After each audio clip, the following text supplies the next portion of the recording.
Mobile Legends'da juda ko'p predmetlar mavjud, lekin 90% o'yinchilar bu predmetlarni qachon va qaysi giroyga olishni bilishmaydi.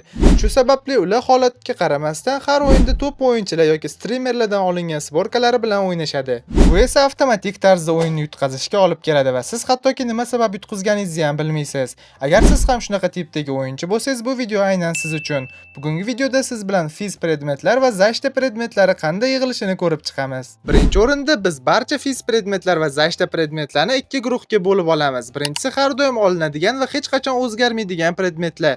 Bunaqa aytemlar giroyingizni potensialni ochib beradi va har qanday holat bo'lishidan qat'iy nazar o'zgarmaydi. Bu predmetlarni o'rganib olish juda oson va deyarli barcha giroy sborkasida o'zini har doim olinadigan ikkita yoki uchta aytimi bo'ladi. Shuning uchun bu video asosan predmetlarning ikkinchi qismiga, ya'ni vaziyatga qarab teriladigan qismiga qaratilgan.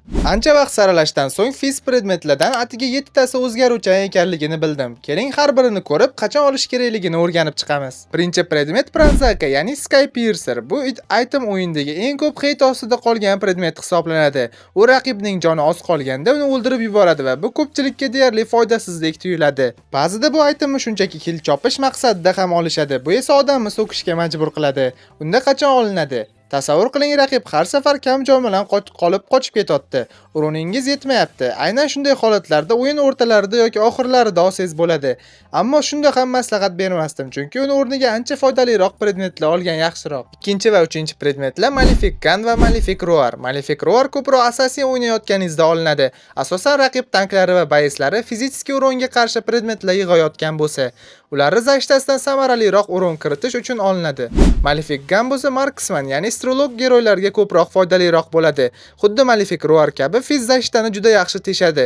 Astrologlarga olishning asosiy sababi bu item otish radiusingizni kengaytiradi va fight paytida protivnikdan xavfsiz va uzoqroq joydan turib urin berasiz. Asosan oxirgi yoki 5-predmet qilib olishingizni maslahat beraman. 4-chi, 5-chi va 6-chi predmetlar bu Zolotoy Meteor, Zamorozka va Antifiz. Ular qiyin vaziyatda sizni joningizni saqlab qolish uchun chiqarilgan. Zolotoy Meteor joningiz kam qolgan payt qo'shimcha shit qo'shib beradi. Zamorozka sizni muzlatib qo'yadi va sizga ma'lum bir vaqt davomida hech qanaqa o'rin va kontrol ta'sir qilmaydi.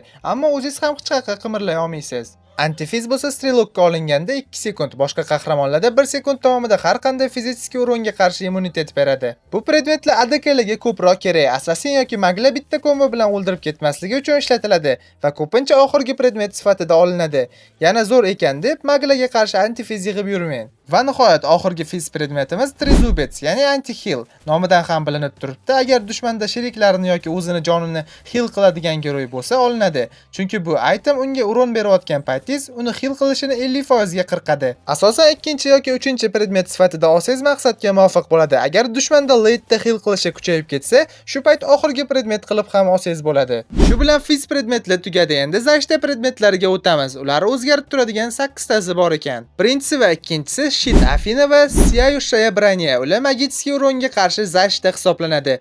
Birinchisi Shit Afina bittada katta o'rin beradigan giroylarga olinadi. Bu predmet bittada kelgan katta o'rinni kesadi va o'lib ketishingizni oldini oladi. Bu item Eidora, Julian, Vexana, Xava va shunga o'xshash giroylarga qarshi juda zo'r variant hisoblanadi. Ikkinchisi Сияющая броня bo'lsa, buning aksi va u bitta vaqt davomida doimiy o'rin berib turadigan mag giroylarga qarshi olinadi. Masalan, Jusin, Kimmi, Nathan va shunga o'xshash. 3-chi va 4-chisi mana bu ikkita predmet. Nomini aytish qiyin ekan, o'zingizlar o'qib olarsizlar. Bu ikkalasi bitta predmet, lekin birinchi kichkinasi yig'ib olinadi va keyinchalik o'yin oxirlarida yoki o'rtalarida qolgan yarmi yig'ib to'liq qilinadi. U sizga fizik zashta beradi. Bu degani dushmanning fizik o'rinini kesadi. Uni barcha fiz o'rinli bayes va assassinlarga qarshi olsangiz bo'ladi. 5-chi va 6-chisi Queen's Wings va Breastplate. Queen's Wingni fightda tez o'lib ketayotgan bo'lsangiz, har safar joningiz ozgina yetmay qolayotgan bo'lsa, oxirgi yoki 5-slotga tersangiz bo'ladi.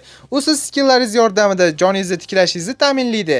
Ko'pincha assassin va bayeslar uchun ideal tanlov bo'ladi. Breastplate-ni bo'lsa kontroldan qiynalayotgan paytingiz olsangiz bo'ladi. U sizga berilgan kontrol zamedleniya vaqtini kesadi va undan tezroq chiqib ketasiz va u ham tank, bayes va assassinlar uchun juda zo'r predmet. 5-chi va 6-chisi Chassis Powdron va Blade Armor. Ular ikkalasi ham otish tezligi yuqori bo'lgan giroylarga qarshi olinadi.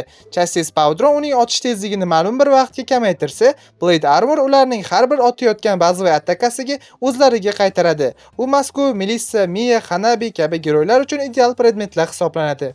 Va nihoyat 7-si va 8-si Antihil va Besmertiya. Antihil nimaligini bilasizlar, faqat bunisi uron berganingizda emas, ular sizga uron berganda ishlaydi. Besmertiya bo'lsa o'lganingizdan keyin yana ozgina jon bilan o'sha yerda tirilasiz. Agar ultangizni bera olmasdan o'lib ketayotgan bo'lsangiz, tirilib ulta berishga shans topish uchun juda zo'r variant. Bilaman, video qisqa bo'ldi, predmetlarni yaxshiroq eslab qolishingiz uchun ularni chuqur tafsilotlariga o'tmadim. Hazillashdim, shunchaki erindim.